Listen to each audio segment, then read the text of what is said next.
जय हिंद। नीता चौधरी नाम की एक लड़की जो कि पुलिस में अधिकारी के तौर पर काम करती थी, उसके सोशल मीडिया प्रोफाइल पर ज्यादातर लोग बड़ी संख्या में लाइक करते, इंस्टाग्राम में बड़ी संख्या में हजारों की गिनती में फॉलोअर्स, और इसके साथ ही उसको समाज में एक तरह से आइडियल के तौर पर देखा जाता था।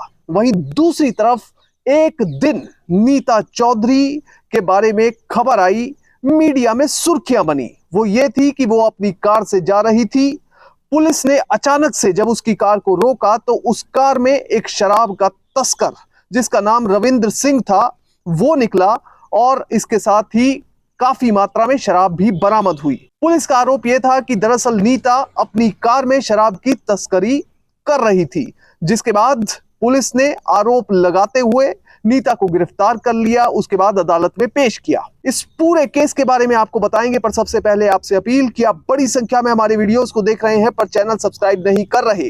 अगर आप इस वीडियो को देख रहे हैं तो फौरन चैनल को सब्सक्राइब कीजिए, बेल नोटिफिकेशन ऑन कीजिए और इसके साथ ही कॉमेंट कीजिए। मैं जानता हूं ये वीडियो आप आखिर तक देखेंगे क्योंकि ये केस है ही इतना दिलचस्प। अब दरअसल इस पूरे केस को आपको समझने के लिए चलना पड़ेगा गुजरात के गांधी धाम इलाके में। गांधी धाम में दरअसल नीता चौधरी नाम की लड़की पुलिस में हेड कांस्टेबल के तौर पर काम करती है। वो सीआईडी में तैनात थी। अब होता यह है कि ये सोशल मीडिया पर अपने प्रोफाइल में रोज फोटोग्राफ्स डालती, और इसके साथ ही और भी जो भी वीडियोस जो भी रील्स डालती उसे लोग बड़ी संख्या में लाइक करते। बड़े ज्यादा फॉलोअर्स नीता चौधरी के इंस्टाग्राम और बाकी सोशल मीडिया प्लेटफॉर्म्स पर थे। पर इसके साथ ही नीता चौधरी अपनी लाइफ जैसे जीती थी वो काफी लोगों के लिए इंप्रेसिव था। बड़ी बड़ी गाड़ियों में घूमना और इसके साथ ही उसका लेविश लाइफस्टाइल वो लोगों को काफी बड़े स्तर तक प्रभावित कर रहा था। अब लोग उसे एक आइडियल के तौर पर देख रहे थे, पर अचानक से एक दिन जो खबर आती है वो सबको हैरान कर देती है। पुलिस को, जो कि पूर्वी कच्छ की पुलिस है, पूर्वी कच्छ यानी कि ईस्टर्न कच्छ का जो इलाका है, और ये इलाका समुद्र से लगता हुआ बताया जाता है। ईस्टर्न कच्छ के इलाके की पुलिस को सूचना मिलती है कि एक कार है जिसमें शराब की तस्करी हो रही है। पुलिस को अक्सर ये सूचना मिलती रहती थी कि शराब की तस्करी बड़ी संख्या में हो रही है और गुजरात में शराब बैन है। अब तस्करी को लेकर जैसे ही पुलिस को सूचना मिली तो पुलिस एक्टिव हो गई। पुलिस एक्टिव हुई, पुलिस ने नाकेबंदी कर दी। जगह जगह पर काफी जगह नाकेबंदी हुई, और ये सब पुलिस का वर्जन है जो मैं आपको बता रहा हूं। ये नाकेबंदी कई जगह पर की गई, और नाकेबंदी के बाद पुलिस ने ये नोटिस किया कि कच्छ के भचाऊ के नजदीक एक सफेद कलर की थार है।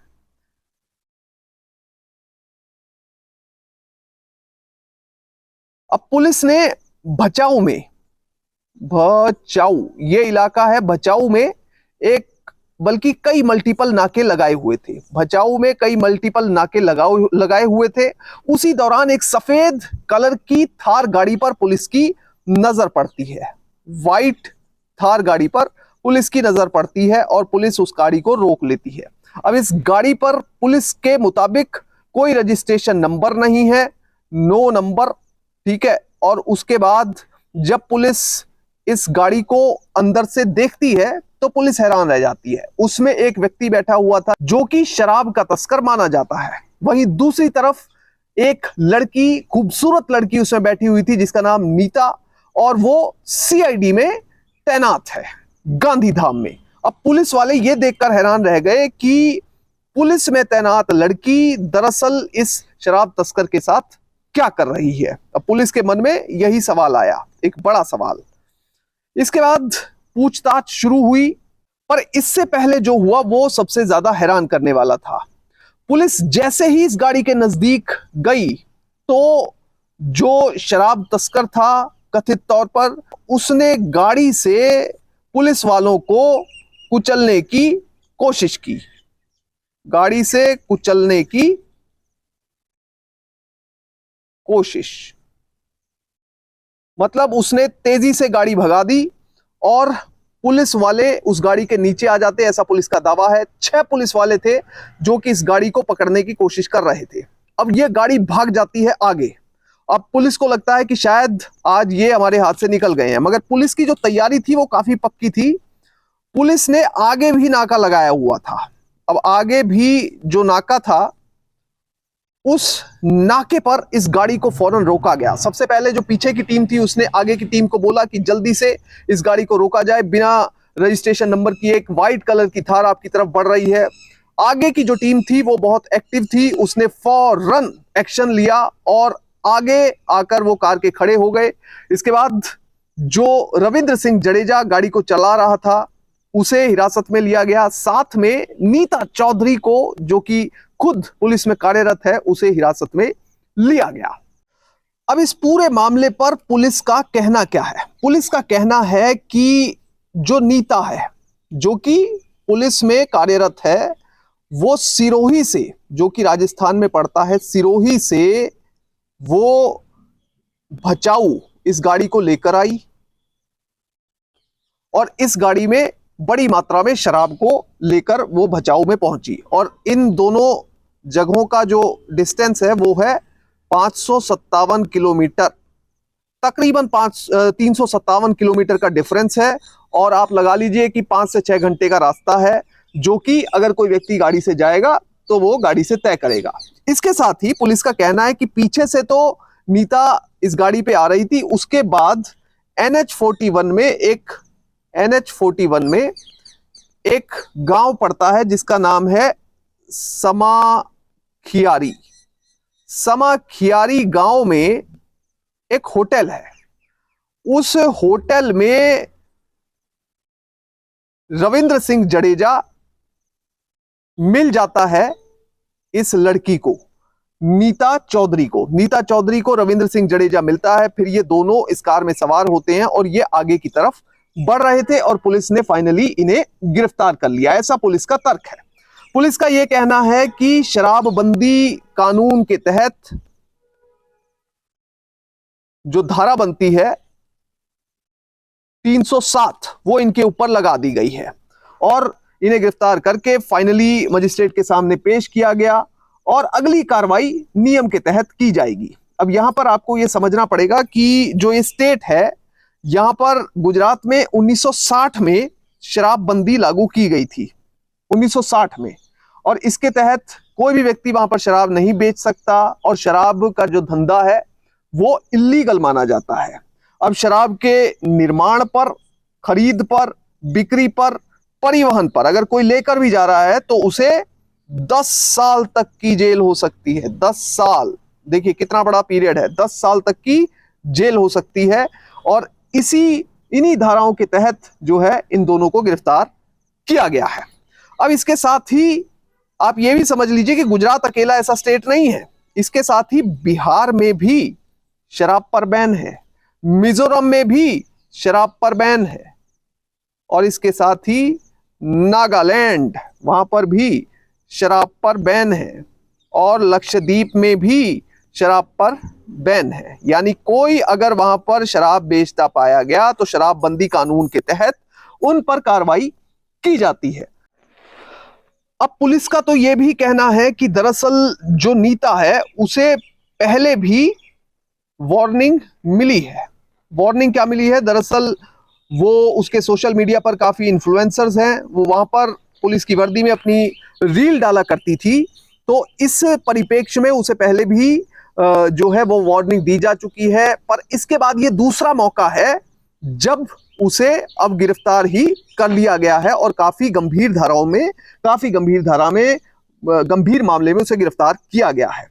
अब इसके बाद जब इन्हें कोर्ट में पेश किया गया तो जो वकील हैं उन्होंने जो तर्क दिए वो काफी इंपॉर्टेंट है। अब दरअसल पुलिस के मुताबिक 357 किलोमीटर का रास्ता जो है वो तय करके नीता चौधरी पहुंची पूर्वी कच्छ के इलाके में। 357 किलोमीटर का रास्ता जो कि सिरोही से शुरू हुआ और भचाऊ तक पहुंचा।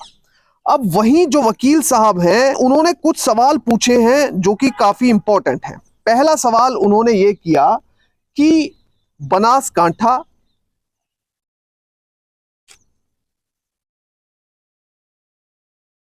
प्लस पाटन, ये दो ऐसे इलाके हैं जो कि रास्ते में पड़ते हैं।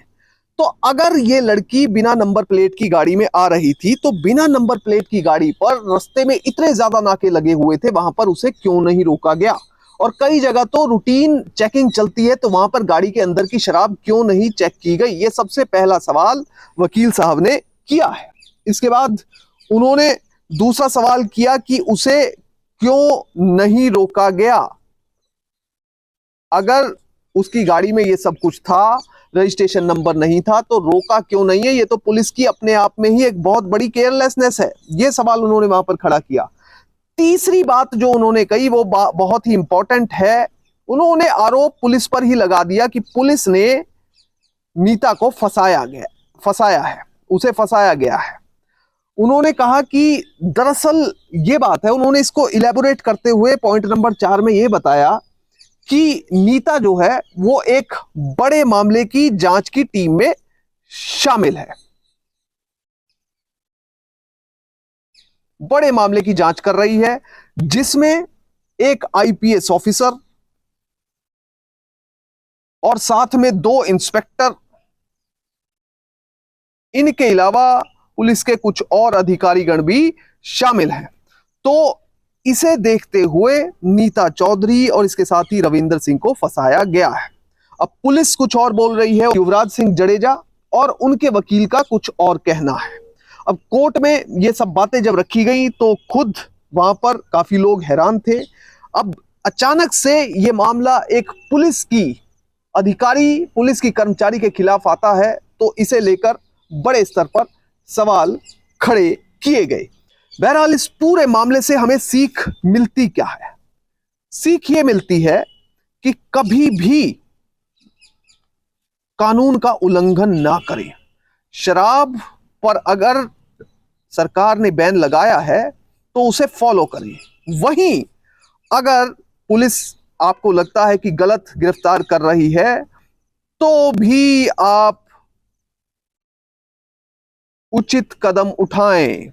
उचित कदम कैसे उठा सकते हैं? उचित कदम उठा सकते हैं कि आप अपने आसपास के लोगों को वहां पर बुला सकते हैं। इस मामले में पुलिस सच बोल रही है या ये दोनों लोग सच बोल रहे हैं, इनके वकील सच बोल रहे हैं, ये माननीय अदालत तय करेगी। पर इस मामले ने कई लोगों की आंखें खोल दी हैं और कई तरह के सवाल भी लोग पूछ रहे हैं। जय हिंद।